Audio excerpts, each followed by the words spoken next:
Hello दोस्तों, मैं doctor Gita Awasthi नई कहानी के साथ आपसे मुखातिब हूँ। दोस्तों, कुछ अधिकार दिए जाते हैं और कुछ अधिकार छीने दिए जाते हैं।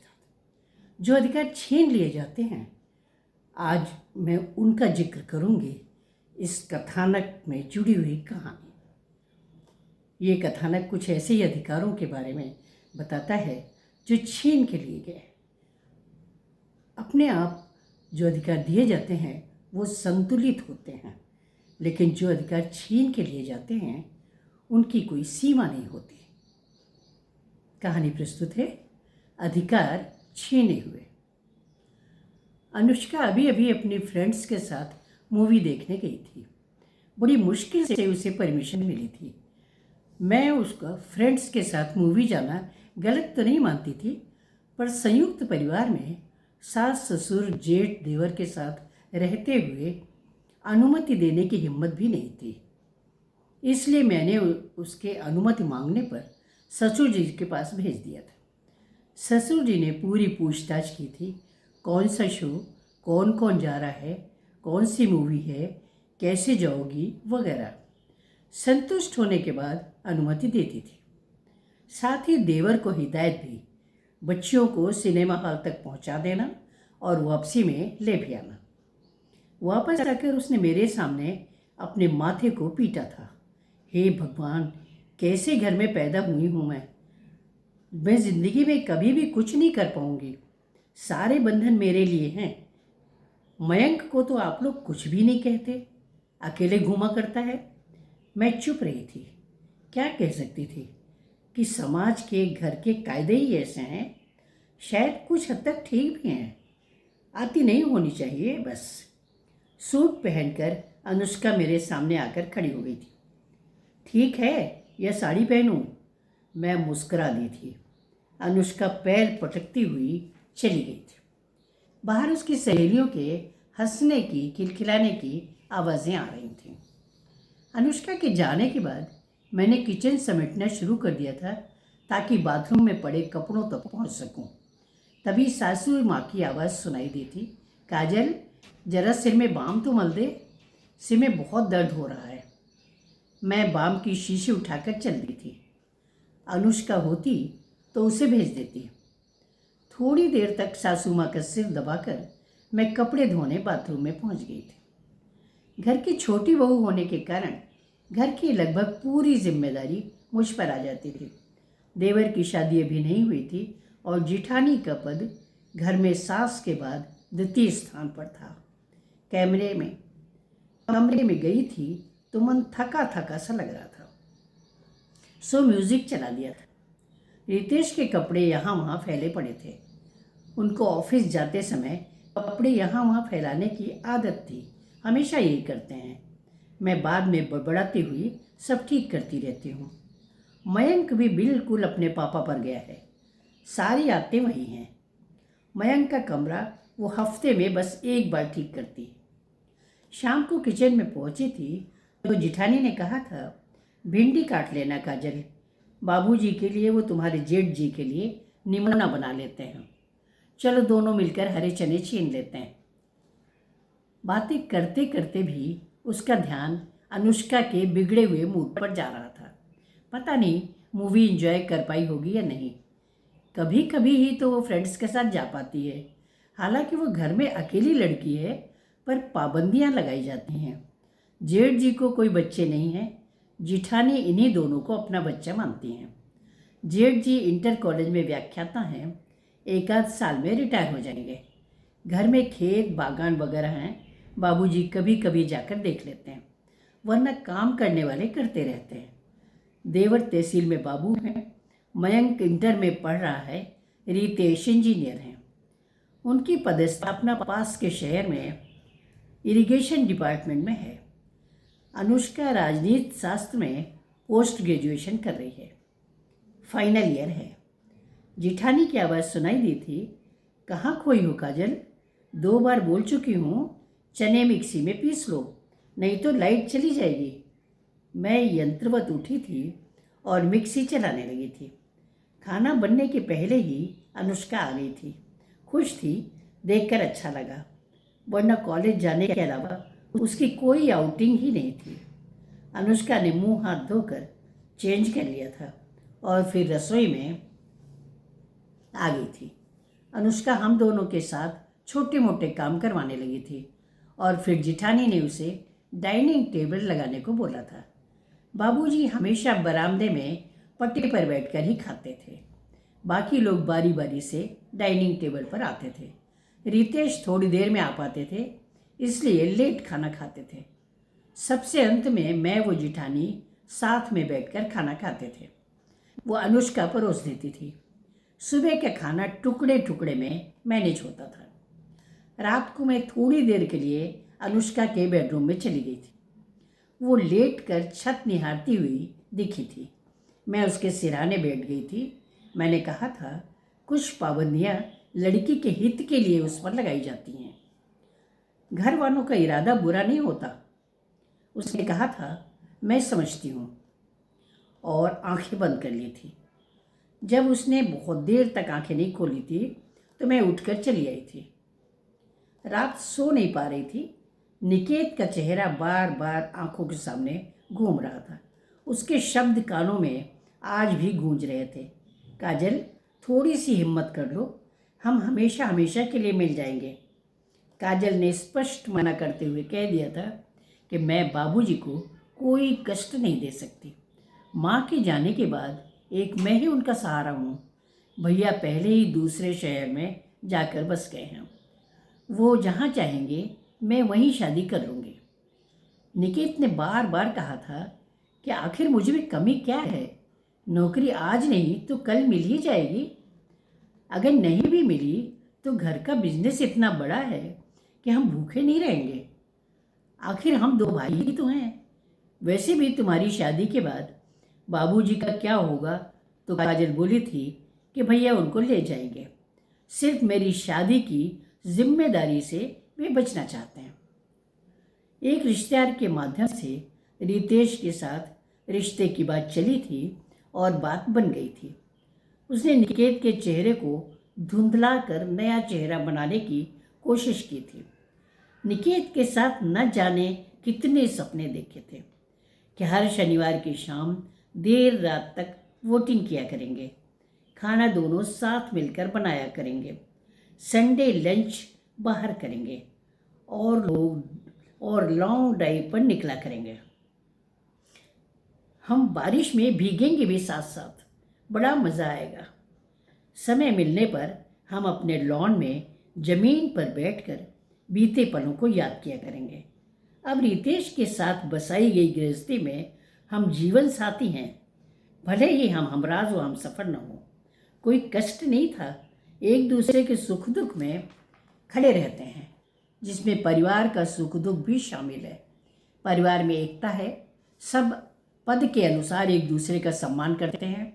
कुल मिलाकर सब अच्छा ही चल रहा है। सुबह नींद कुछ देर से खुली थी। बाथरूम से निकलकर सीधे किचन में गई थी तो जिठानी ने चाय चढ़ा दी थी। मैंने चाय छान ली थी। अनुष्का उठकर आ गई थी और उसने सासू माँ वो बाहर सबको चाय दे दिया था। अनुष्का अपने पापा को कमरे में ही चाय दे आई थी। चाय पीकर मैं कमरे में चली गई थी। वो कपड़े निकालकर बाथरूम में चली गई थी। थोड़ी देर में सासू माँ ने बाहर से आवाज़ लगाई थी, काजल बहू, मेरे कमरे में आना। मैं गई थी तो सासू माँ कुछ गंभीर दिखी थी। उससे बोली थी कि मयंक कब वापस आता है, ये कभी देखती हो? मैंने कहा था, माँ जी आप लोगों के कमरे के पास है उसका कमरा, इसलिए मैं लौटते समय ध्यान नहीं देती। मैं समझ रही थी कि आप लोगों की जानकारी में तो रहता ही है। जाते समय मुझे पता रहता है कि कब गया है। कल रात को मयंक 2 बजे लौटा है, माँ जी ने बताया था। मैं चिंतित हो गई थी। उस समय मयंक अपने कमरे में ही था। मैंने जाकर उससे पूछा था कि देर रात तक वो कहाँ था। उसने जवाब दिया था कि दोस्त की बर्थडे पार्टी एक बड़े होटल में रखी थी। मैंने पूछा था कि वे होटल पूरी पूरी रात खुले रहते हैं क्या? बंद होने का कोई वक्त नहीं होता? उसने जवाब दिया था कि थोड़ी बहुत देर चल जाती है। मेरे ये कहने पर वो घर में किसी को बताकर क्यों नहीं गया कि वो लेट लौटेगा। उसने कहा था कि उसे याद नहीं रही थी। मैंने थोड़ी सख्त लहजे में उससे कहा था, बहाने बनाने की ज़रूरत नहीं है, मोबाइल भी होते हैं। खैर, ये लास्ट वार्निंग है, आगे से ध्यान रखना। कहकर मैं उसके कमरे से बाहर निकल आई थी, पर अपने साथ ले आई थी माथे पर अनगिनत चिंता की लकीरें। सोचा था रात को रितेश से डिटेल में बात करूंगी। दिन भर काम अनमने मन से ही किया था। मुझे मयंक के चेहरे पर कहीं भी पछतावे के कोई चिन्ह नजर नहीं आए थे, जो मुझे चिंतित कर रहे थे। काम के दौरान जिठानी ने मुझसे अनमनेपन का कारण भी पूछा था। फिर हंसते हुए कहा था, रितेश से पंगा हुआ है क्या? मैंने भी मलिन सी मुस्कान के साथ कहा था, भाभी, उनको तो पंगे लेने का भी समय नहीं है। रात को लेटते ही खर्राटे बजाने लगते हैं। भाभी भी हंस दी थी। फिर बोली थी, सभी भाई खर्राटे लेते हैं। रात को मैंने रितेश के कमरे में आते ही कहा था कि आज जल्दी मत सोइएगा, मैं सबको दूध देकर अभी आती हूँ। रितेश ने शरारती निगाहों से देखते हुए कहा था, क्यों? मैंने कहा था, इस क्यों के अलावा भी पारिवारिक जिम्मेदारियों में बहुत कुछ होता है। काम निपटा कर आई थी तो रितेश जग रहे थे। मैंने उन्हें सब कुछ बताया था तो वो भी चिंतित हो गए थे। मयंक को बाहर हॉस्टल में रखकर पढ़ाने तक की बात हुई थी, पर विपक्ष का एक तर्क ये भी था कि वो और निरंकुश हो सकता है अकेले हॉस्टल में रहकर। अंत में रितेश ने कहा था कि मुझे सोचने के लिए थोड़ा सा वक्त चाहिए। मेरी चिंता रितेश के साथ शेयर करने के बाद कुछ हल्की हो गई थी और मैं भी सो गई थी। अगले दिन मेरी निगाहें लगातार मयंक की दिनचर्या पर लगी रही थी। रात को उसके आने की आहट के बाद ही मैं सोने लगी थी। सुबह नाश्ते के लिए मयंक रसोई में आया था। वो पूछा था कि क्या बना है। उसकी ताई जी ने बताया था कि पोहा। उसने कहा था कि मैं बाहर ही नाश्ता कर लूँगा। जिठानी ने कहा था कि खाना तैयार है, कहो तो टिफ़िन लगा दूँ अगर जल्दी हो। मयंक ने जाते जाते कहा था, मैं बाहर ही खाना भी खा लूँगा। जिठानी ने मेरी तरफ देखते हुए कहा था, काजल, इसका जेब खर्च बिल्कुल कम कर दो। महीने में 8-10 दिन तो ये बाहर ही खाता है। भाई कोई खास डिश खानी है तो एक शाम पहले बता दो, बन जाएगी। पर रोज़ रोज़ इस तरह बाहर खाना अच्छा नहीं होता। अनुष्का तैयार होकर रसोई में आ गई थी। उस सब की थाली लगाने लगी थी। जेठ जी, देवर जी, वो उसके पापा, सभी का खाना खाने का समय हो गया था। ससुर जी थोड़ी देर से खाते थे, उन्हें जिठानी परोस देती थी। अनुष्का ने अपनी थाली लगा ली थी। वो वहीं रसोई में बैठकर खाने लगी थी। चलते समय मुझसे बोली थी, मम्मी, आज मैं 1 घंटा लेट हो जाऊंगी। कनिष्का के घर नोट्स लेने जाना है, बिना चाय पिलाए तो आने नहीं देगी। ठीक है, मैंने कह दिया था। जिठानी ने कहा था कि दोनों तुम्हारे बच्चे हैं, मगर स्वभाव में जमीन आसमान का अंतर है। अनुष्का सरल व सहज है, स्वभाव से वो भी तुम्हारी तरह गंभीर है, परंतु अपनी गंभीरता वो दूसरों को महसूस नहीं करवाती। वो वातावरण को बोझिल नहीं करती। परंतु मयंक तो बिल्कुल विपरीत है।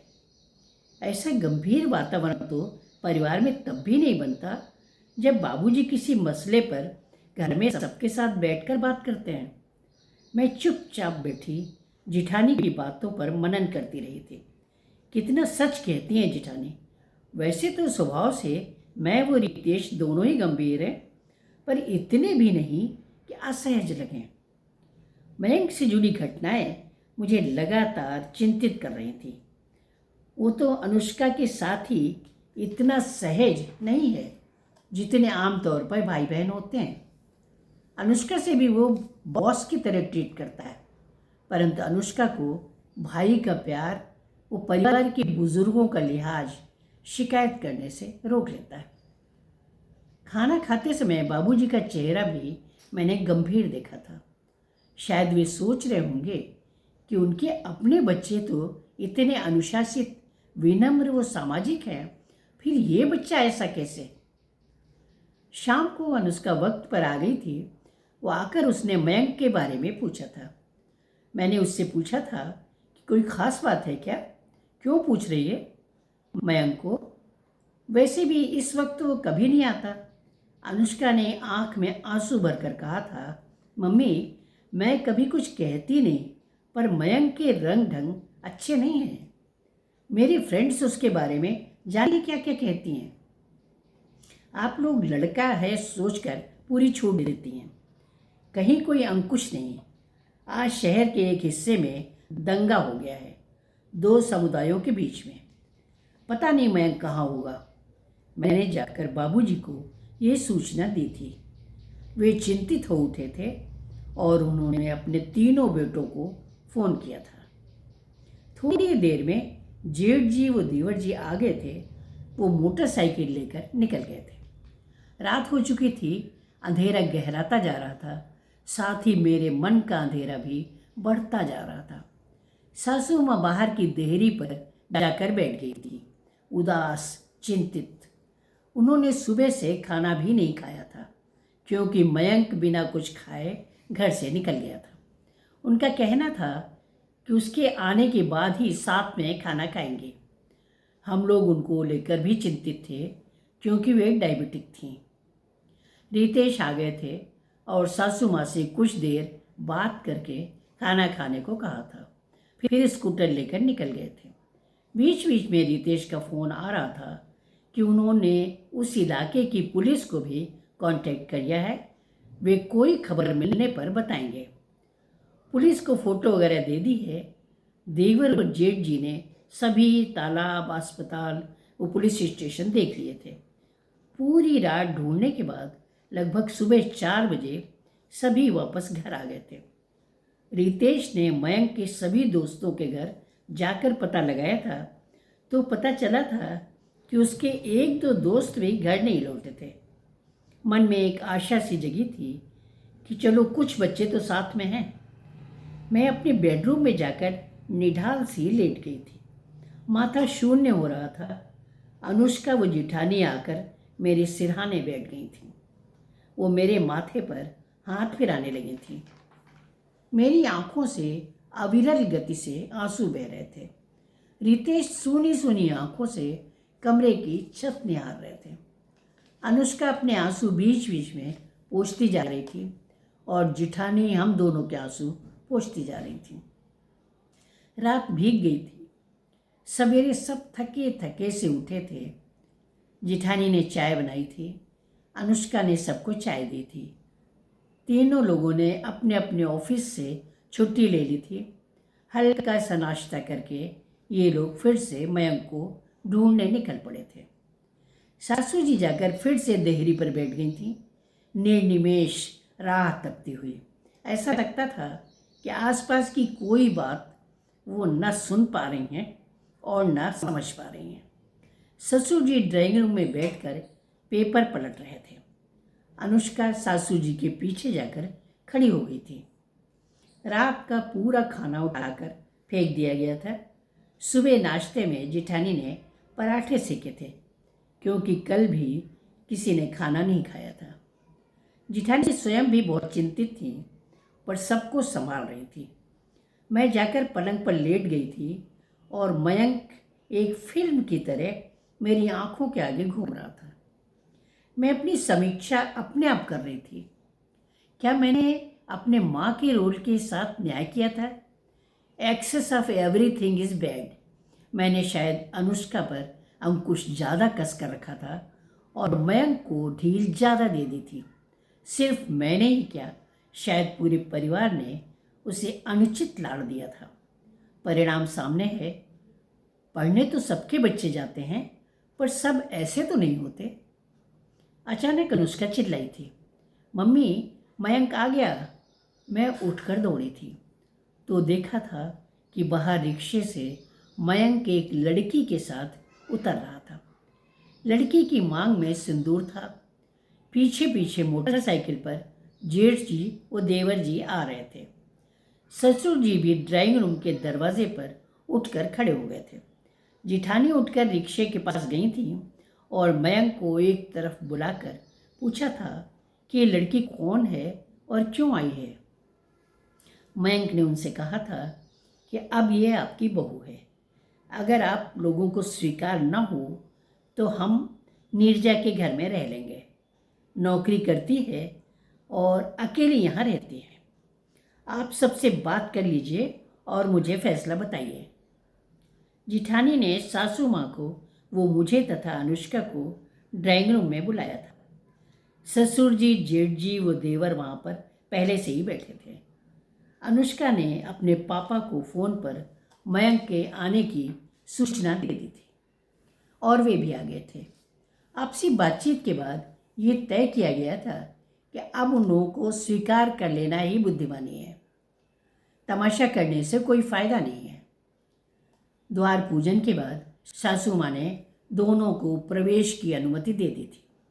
नीरजा की अटैची मयंक के कमरे में रखवा दी गई थी। जिठानी ने कहा था, चलो अंत भला तो सब भला। थोड़ी देर बाद मयंक ने मेरे पास आकर कहा था, मम्मी मैं वादा करता हूँ कि आगे से मैं एक अच्छा बेटा बनकर दिखाऊंगा। नीरजा मेरी पत्नी इसलिए बनी है कि कल रात मैं इसके घर में छुपा था और उसे पत्नी का हक दे दिया था। मैं घर में सबसे माफ़ी मांग लूँगा। मैंने उसके सिर पर प्यार से हाथ रख दिया था। मेरे आंसुओं ने उसका सिर अभिषिक्त कर दिया था। रसोई गुलजार हो गई थी। मैं भी नहाकर पहुंच गई थी। सासू माँ ने कहा था, कढ़ी बना लो, पकौड़ी वाली। बहू घर में आई है, हम सारे कार्यक्रम विधिवत करेंगे। रात को अनुष्का मेरे बगल में आकर लेट गई थी। वो बोली थी, अगर मैं अपनी पसंद का दूल्हा लाऊंगी तो ऐसे ही मान लोगी क्या, जैसे मयंक की दुल्हन को माना है। मैंने कहा था, हाँ तेरी माँ तेरी ढाल बनेगी। अगर ऐसा है तो तेरी पसंद ही तेरा जीवन साथी बनेगा। नमस्कार।